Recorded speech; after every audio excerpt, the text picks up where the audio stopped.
പൂരങ്ങളുടെ പൂരമായ തൃശൂർ പൂരത്തിന്റെ ആവേശത്തിൽ അലിയാൻ ഇനി 5 ദിവസത്തെ കാത്തിരിപ്പ് മാത്രം. താളമേള വർണ്ണക്കാഴ്ചകളെ വരവേൽക്കാനുള്ള തയ്യാറെടുപ്പിലാണ് ശക്തന്റെ തട്ടകം. പൂരത്തിന്റെ ഭാഗമായി വടക്കുംനാഥ ക്ഷേത്ര മൈതാനത്തൊരുക്കിയ പൂരം എക്സിബിഷനിലും വൻ ജനത്തിരക്കാണ്.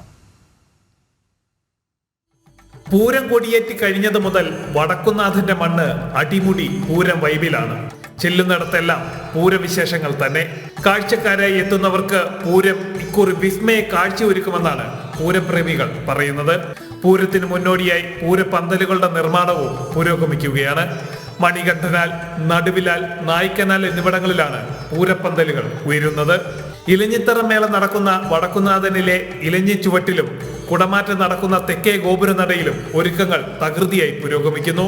തൃശൂർ പൂരത്തിന്റെ ഭാഗമായി അഖിലേന്ത്യാ തലത്തിൽ ഒരുക്കുന്ന പൂരം പ്രദർശനത്തിലും വലിയ ജനത്തിരക്കാണ് അനുഭവപ്പെടുന്നത്. പ്രധാന പൂരം പങ്കാളികളായ തിരുവമ്പാടി പാറമേക്കാവ് ദേവസ്വങ്ങളുടെ ആഭിമുഖ്യത്തിൽ നടത്തുന്ന 62ാമത്തെ പ്രദർശനമാണ് ഇത്തവണത്തേത്. പൂരം പോലെ തന്നെ ജനലക്ഷങ്ങളെ ആകർഷിക്കുന്നതാണ് ഓരോ പൂര പ്രദർശനവും. നല്ല ഒരു പ്രദർശനമാണ് തൃശ്ശൂർ എക്സിബിഷന്റെ. ഒരുവിധ സ്റ്റോളൊക്കെ ഓപ്പൺ ആയതുകൊണ്ട് തന്നെ നല്ല അവൈലബിൾ ആയിട്ടുള്ള പ്രൊഡക്റ്റ് ഒക്കെ കിട്ടുന്നുണ്ടായിരുന്നു. പൂരം എത്തിയതിന്റെ തിരക്കാണ് ഇപ്പോൾ നടന്നുകൊണ്ടിരിക്കുന്നത്. പൂരം കാണാൻ തീർച്ചയായിട്ടും വരും. ഇത് എല്ലാ വർഷവും ഉള്ളൊരു വലിയൊരു മഹോത്സവമാണ് നമ്മുടെ ഈ പൂരം എക്സിബിഷൻ. വളരെ നല്ലൊരു പ്രദർശനമാണ്. അപ്പോൾ ഓൾ ഇന്ത്യ ലെവലിലുള്ള സ്റ്റോൾസ് വരെ ഉണ്ട്. ഇപ്പോൾ ഡ്രസ്സിൻ്റെ ആയാലും മറ്റുള്ള ഓർണമെന്റ്സിൻ്റെ ആയാലും അതുപോലെ തന്നെ അഗ്രികൾച്ചർ യൂണിവേഴ്സിറ്റി, പോലീസ്, എക്സൈസ് ഇവരുടെയൊക്കെ സ്റ്റോൾസ് ഉണ്ട്.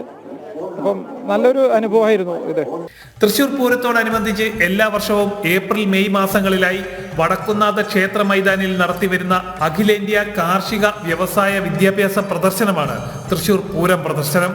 സ്വദേശി ഉൽപ്പന്നങ്ങൾ പ്രചരിപ്പിക്കാൻ വേണ്ടിയുള്ള സ്വദേശി പ്രദർശനമായിരുന്നു ആദ്യം.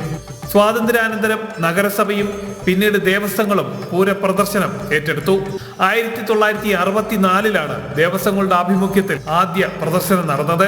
പൂരം നടത്തിപ്പിനായി ഇരു ദേവസ്വങ്ങളും 2.5 കോടിയോളം രൂപ വീതം കണ്ടെത്തേണ്ടതുണ്ട്. പൂരത്തിന് വരുന്ന ചിലവിന്റെ നല്ലൊരു ഭാഗവും ഈ പ്രദർശനത്തിൽ നിന്നാണ് ലഭിക്കുന്നത്.